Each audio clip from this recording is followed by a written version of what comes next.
So bro, imagine how huge of a scale these guys are affecting, bro. What it is, what it do, it's your boy J Skeet Reacts, back with another reaction video.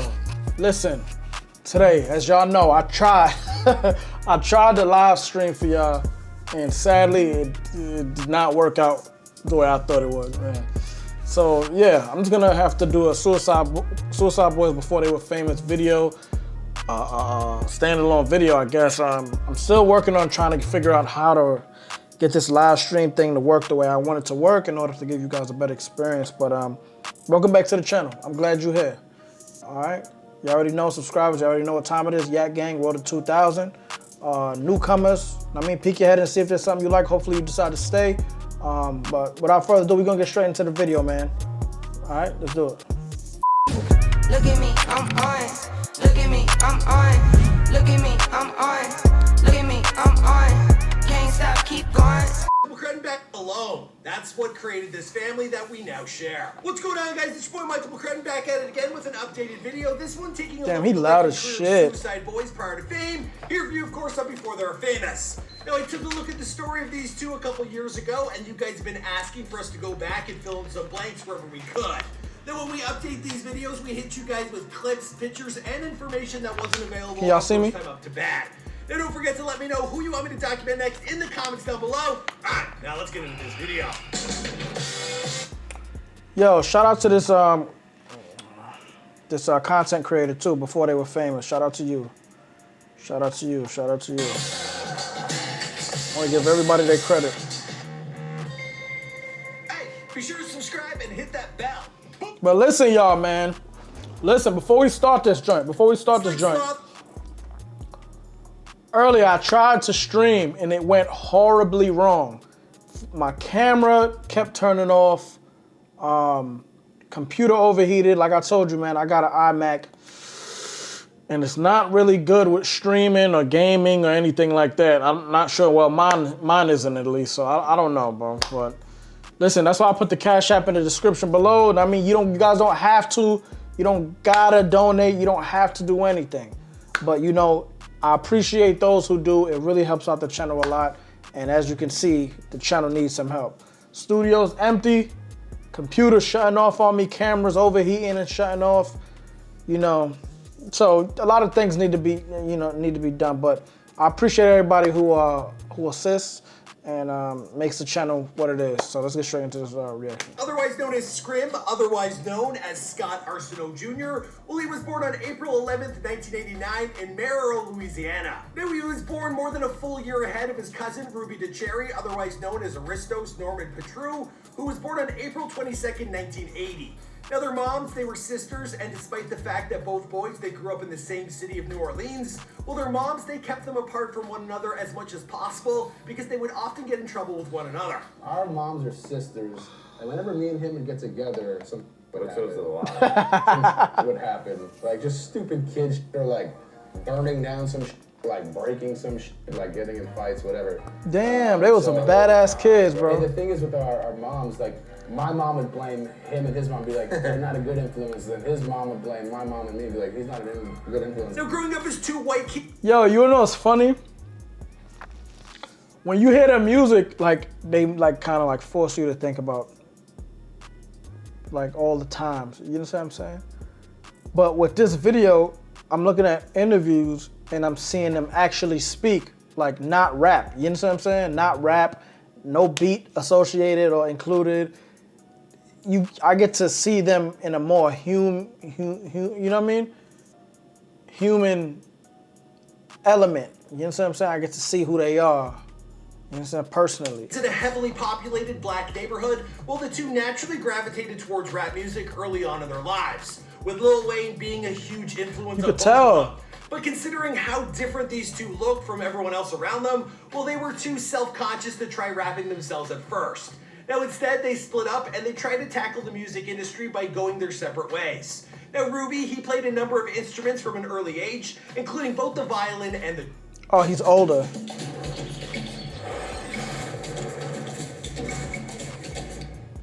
drums. So he's the older one.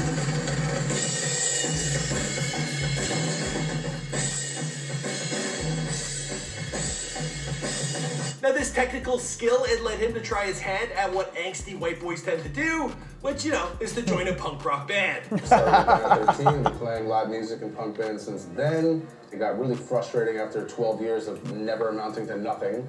So I called my cousin up and I was like, let's make rap music. Sloth, on the other hand, well, he took a more technical route. Now, he tried his hand at being a DJ and producing beats for songs after being given a DJ set when he was only 13 years old. From there, he started spinning at high school parties and influenced by the Bro, they been had the sauce though. Like, they been had the sauce. They been was in the scene. You know what I'm saying? Like, one of them was goddamn in a punk rock group, playing pianos and shit, messing with the music.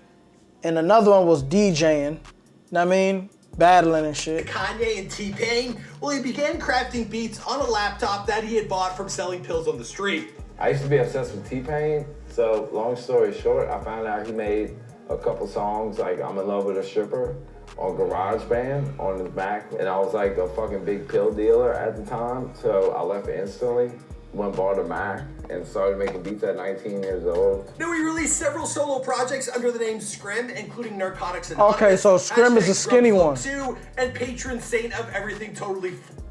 Now, Sloth's hustle game, it was so strong that he did all this while sending out handcrafted beats to everyone in the music biz and working a 9-to-5 job as a furniture salesman. Now, this is a job that he would eventually lose due to his passion for tattoos. He told Inked magazine, "When I was working at the furniture store, whenever I got some steady income, I would get tattooed, and I kept pushing it to the point where I'd gotten sleeves. Eventually, I got my hand and I asked my job, which was super corporate, if I could get my hands done. They said no, but me being the little young dumb hardhead that I was, I went and got my hands done anyway. After trying to hide it at work, Damn, that's not good. That's not good, man. But fuck it, look where they at now, you know what I mean? But listen, kids, it doesn't always play out like this. It doesn't always play out their way, bro. So don't, if your job says no tattoos for now, don't get tattoos for now. You understand what I'm saying? Covering his hands with makeup. Well, Sloth, he was eventually caught and fired. Now, thankfully, he had a Universal Republic production deal around this time to fall back on, but it was doing more favors for the people he was writing music for than it was doing for himself. Now, meanwhile, after 10 years of working with punk bands, well, Ruby, he wasn't in any better of a place in his life. All right. In 2013, he had been given a DSLR Canon P3i camera as a gift for graduating college. And after recognizing all the hard work that his cousin was putting into crafting beats, well, Ruby convinced Sloth to make a video for one of their songs. Now, Ruby, he told Ink Mag, "After making that song, we were both blown away by how well we worked together and how well the song came out with both of us doing a verse. So we decided to doing solo and started doing this together. From that point on, well, both men knew it was time for a change." So question. Is this before? Because I know you guys sent me a few Scrim solo songs or whatever, music videos. Are those videos and songs before this, like before they got together officially? Or is it after they got together, they broke up, they did solo projects, and then they came back together? Explain that to me, because that's what I'm still not understanding. But at the age of 24 and 25, the two finally came together to form uicideBoy after making a pact with one another that if they didn't make it within 5 years, well, they would take drastic action against themselves. Pack, it was like pretty much like cutting a hand, bleeding, pack, like this is our last chance. There's no second option. There's like no plan B. If this doesn't happen by the time I'm 30, and that's pushing it. If this doesn't happen by the time I'm 30, like I'm blowing my head off. There's no offense to anybody works 9 to 5, but I can't spend the rest no of my life. disrespect to anyone, but I know that this is probably the only life that I get, and I'd like to leave my mark. No, thankfully, it never came to that. God damn. Yo, look, man. I, in any way, in no way, am suicidal. But when they said that, I got chills, bro. Because even though I'm not suicidal, like, I can understand where they're coming from. Because it's like, who the fuck wants, like with this huge planet, this planet has everything we could ever want. or need. You know what I'm saying? Unless you're looking towards like interstellar travel and shit like that. This planet has everything we need, everything we want, every desire. Women, clothes, money, cars, food, you know? I would not want to live my entire life working a 9 to 5, stuck in one neighborhood, barely able to make rent. If I could barely afford to make rent, then I can't afford to move out and go somewhere else. You understand what I'm saying? Meanwhile, I want to get fresh, I want to drink, I want to eat, I just want to live my life. You understand what I'm saying? I don't agree with that way of thinking, but at the same time, it's like, bro, when you from a shithole, you're from a shithole, bro. And if you don't have like this college education and you're not like this wanted person in a certain field, if you're not good in a certain field, if you've done everything you could possibly do, put your heart and soul into living your life and becoming at least like a little successful, you know what I'm saying? Not wanting millions and millions, but a few 100,000, you know? If you can't get that after putting everything into it, then like I get it. I mean, what's the point? What's the point of living a life of misery and like fake happiness? Like you're happy on Friday, you drink, you get drunk with your boys, you eat, and then Sunday you depressed again because you're thinking about Monday. Monday comes, you're thinking about Tuesday comes. It's just a cycle. You understand what I'm saying? It's just a weird, wicked cycle. And I mean, I respect it, bro. I'm not, like I said, I'm not like that. I wouldn't do that, but I'm not mad at him because, son, a shithole is a shithole, bro. And living a life of unhappiness is, I feel like, worse than not living at all. But up, well, the two cousins, they began hustling together, promoting their music on a local level, which was ultimately leading them nowhere. Now, after about a year of that, well, Ruby, he discovered the underground rap scene on SoundCloud and recognized it as a platform of the future. Now, from that point on, the Suicide Boys, they began dropping music on SoundCloud, one song after another. They'd release a new song for an EP each week, and then move on to a new EP the following month. By flooding the site with content, well, they were able to gain a following in less than a year and had 10 EPs under their belt in their Kill Yourself series. We never really went to go for like a certain sound because we wanted to not be held up by anything. So if we like made a song that sounded like this or made a song that sounded like that, we just whatever was going on at the moment. Bro, exactly. Bro, exactly. This is why I'm saying, yo, bro. This is why I tell you all the time, every song I hear from them, like in my head it's supposed to sound the same. It's all supposed to be the same music, you know what I'm saying? But they got this thing where they're good at separating each project. Like every project is completely different, bro. And I guess it's like their way of like expressing the art. Like it's crazy because I probably, like if I was a little younger, I probably wouldn't be able to listen to them because I probably wouldn't understand, you know what I'm saying? A lot of stuff that they're saying and why they feel that way and shit like that. But like I said, man, a lot of that shit, everything I've heard sounds different, bro. I've never heard 2 songs from Suicide Boys that sound the same, bro. Together? Maybe like a bar or 2 or like a few lines, but never like a full song where it's like, oh, this is the same song as the last one I heard. Like, no. Like, I've never heard 2 Matt Blacks before. Sloth, he battled through some personal demons, including addictions to opium and a heroin habit. Now, at one point, it got so bad that he was shooting up a gram a day. Now, he tried his best to hide his habit from Ruby, but his cousin eventually found out and made Sloth promise to get clean, or else Suicide Boys, well, they were done. I was a heroin addict, didn't think that OD for 10 years. Lost my job, hadn't worked in like 3 years. Was hustling just to get scraping up change to get cigarettes and gas. So, like, yeah, we want more, but without them, every time I see them, you know what I'm saying? It's a surreal feeling. It's hard for me to put into words, like what my life was and what they have changed it to, because without them, you know what I'm saying? You know, I make music for me, but at the end of the day, it's good to know that there's this many people that feel what I'm talking about. Bro, I just got chills on my neck. Bro. See, this is what I'm talking, this is why I fuck with them, bro. This is why I fuck with them. I ain't even gonna lie. This is why I fuck with them. This is why I fuck with them. Like, I ain't even gonna lie. every time I watch something, I fuck with them even more. Every single time I watch something. I feel like this, like hearing them speak and shit like that, this shit is like gonna make me like a core fan type shit. You know what I'm saying? Like they definitely like hearing people like heroin, where I'm from, heroin is like that yo, it's a no-go. You can't touch those type of drugs. I'm from Coney Island, Brooklyn, right? I mean, New York. You not allowed to, you touch anything you near those type of shit. If you ain't selling it, you a fiend. You understand what I'm saying? This dude was on heroin. His cousin wasn't. His cousin was clean and shit. He like, yo, that's my dog Ruby. He was like, yo, nigga, the group, nigga. Like, you understand what I'm saying? Get clean, bro. You killing yourself, this, that, and the third. Know what I mean? He like, yo, that's all I had to, that's all I had to hear. You know what I'm saying? His cousin reached out to him, like, yo, you killing us, you killing the group, you got people, the nigga said, yo, I look in the crowd now, and now I see, like I make the music for me, but I can see, like, they feeling this shit. You know what I'm saying?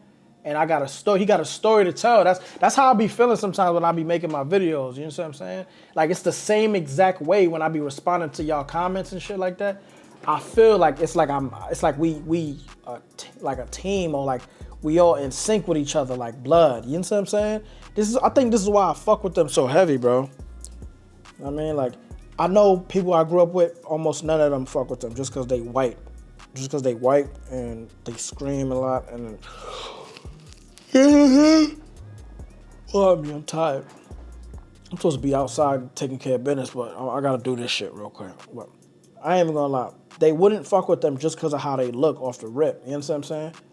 But they don't even realize that they came up in a predominantly black neighborhood. You know what I'm saying? So they probably more hood than a lot of niggas that be acting hood. You know what I'm saying? They had access to drugs, poverty. You know what I'm saying? You could tell what was going on. Now, I'm not saying that they was like, they wasn't fed a silver spoon or whatever, or just because they was raised around white people. White people be going through poverty and shit too like that, bro. Bro, it be mad shit going on. Every color go through shit, bro.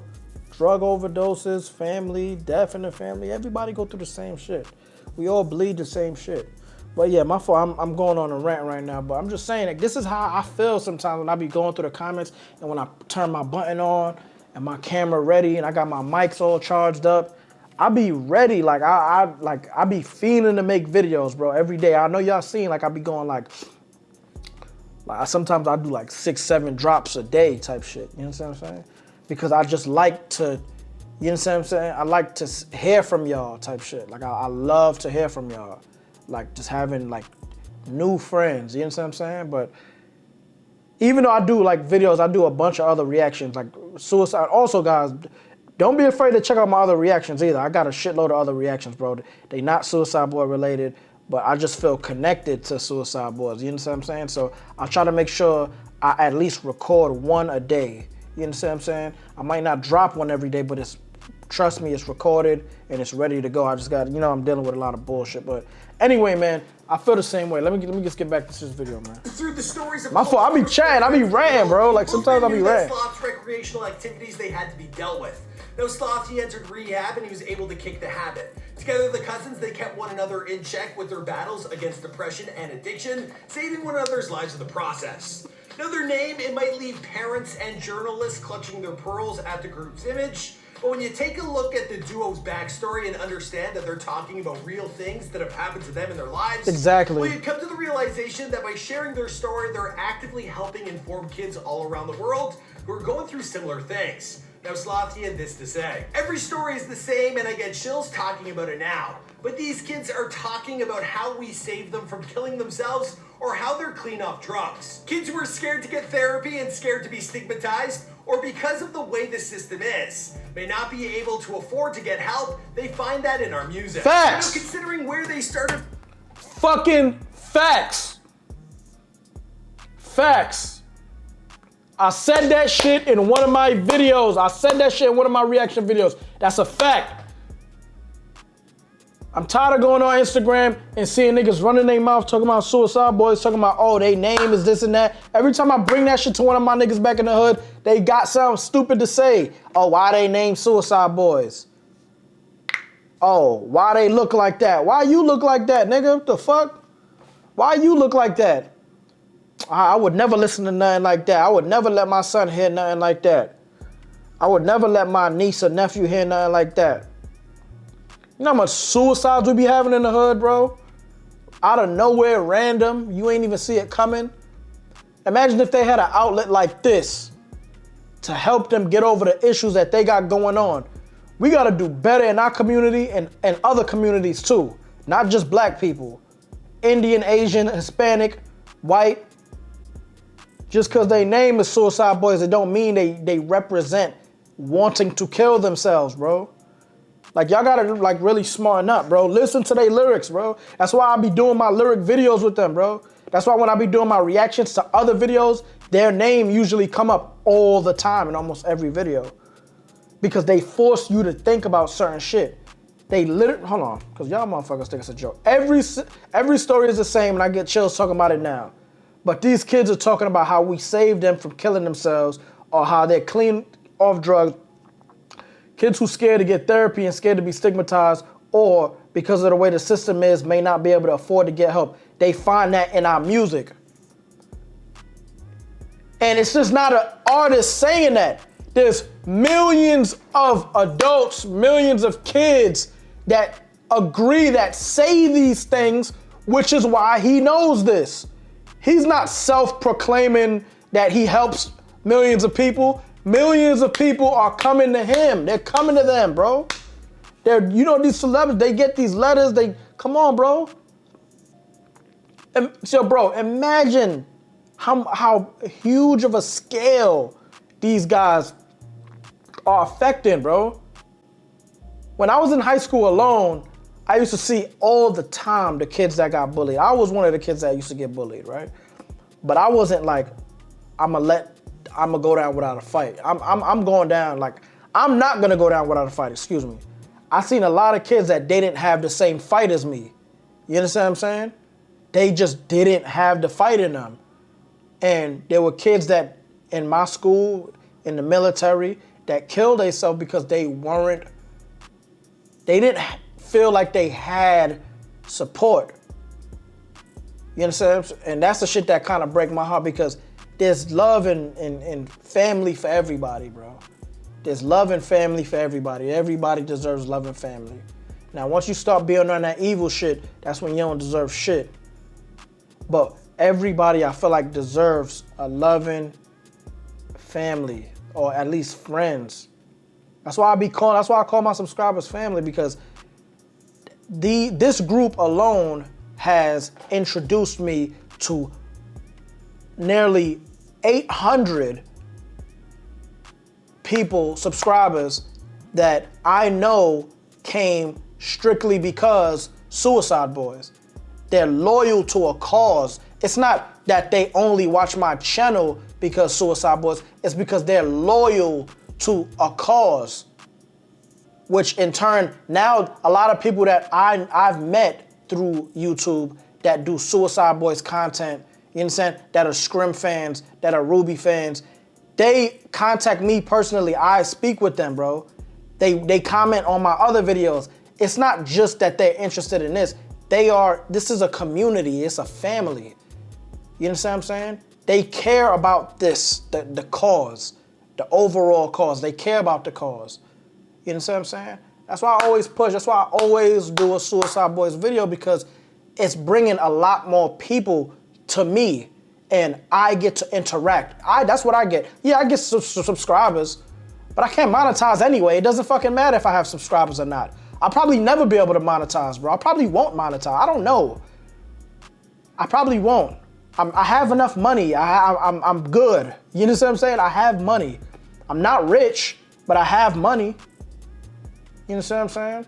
I'm sorry for ranting and raving again, but I'm sorry. This might be a long video, but I just want to speak to y'all on that level because every time I get to a chance to like react to Suicide Boys, it brings like old feelings up. You understand what I'm saying? And it allows me to speak to y'all how I wouldn't be able to speak to y'all on another reaction, or on a reaction that's supposed to be funny, or a reaction that's supposed to be scary or some shit. You understand what I'm saying? So, yo, like I said, man, we're gonna finish this up. I'm not. This is the last time I'm going to rant. So, let's just finish this up, and you know, the rest we take care of it in the comment section. So let's go. Not be able to afford to get help, they find that in our music. Now, considering where they started from, well, that might just be one of the most surprising outcomes of all. But as from where they go from here, well, I think I'm gonna leave their story at that, because, you know, this is before they're famous. My name's Michael Crudden. We drop a new video each and every day, so if you're new, be sure to subscribe. Obviously, these guys are massive stars. They're humongous. Last time we did this video, it got like 1 million views. So I hope we filled in some of the blanks for you guys. I hope you enjoyed it. Let us know who's next in the comments down below, and I'll see you guys in another video. Shout out to you. Shout out to you. Go! Shout out to you, brother. Shout out to you. Shout out to before they were famous. I don't know the guy's name, Cruden or whatever his name is. Shout out to you. Shout out to you, brother. That shit was fire. I appreciate it. You allowed me to get a better understanding of who I'm listening to. You understand what I'm saying? So listen, J-Ski Reacts. Comment section right now. Hit the Cash App. I appreciate it. Listen, if you are not a subscriber, hit that subscribe button. Become a part of the family. I got a bunch of content coming soon. Listen, I appreciate y'all. I love y'all. Y'all already know what time it is. Y'all know whenever I do Suicide Squad. Whenever I do Suicide Boys content, man, that shit kind of like gets me in that loving vibe. You understand what I'm saying? So I appreciate everybody. Again, hit that subscribe, hit that like, hit a comment, and share this, man. Share this to whoever you feel like might be going through something. Share my content with them. Share my content. Maybe they'll find a laugh in it, man. Maybe they'll find some type of love or support in it. You understand what I'm saying? We're on the road to 2,000 subscribers. I ain't in no rush. We're gonna get there when we get there. You already know what time it is, man. I'm not chasing fame. I mean, it would be nice. Paychecks would be nice, but I mean, I at least I get to vibe with y'all. Like you know what I mean? 10:30 p.m. random. I get like 6-7 messages or comments on YouTube. I get to go in there and interact with y'all. You know what I'm saying? So listen, man. J-Ski React. See you on the next one. We out. Look at me, I'm on. Look at me, I'm on. Look at me, I'm on.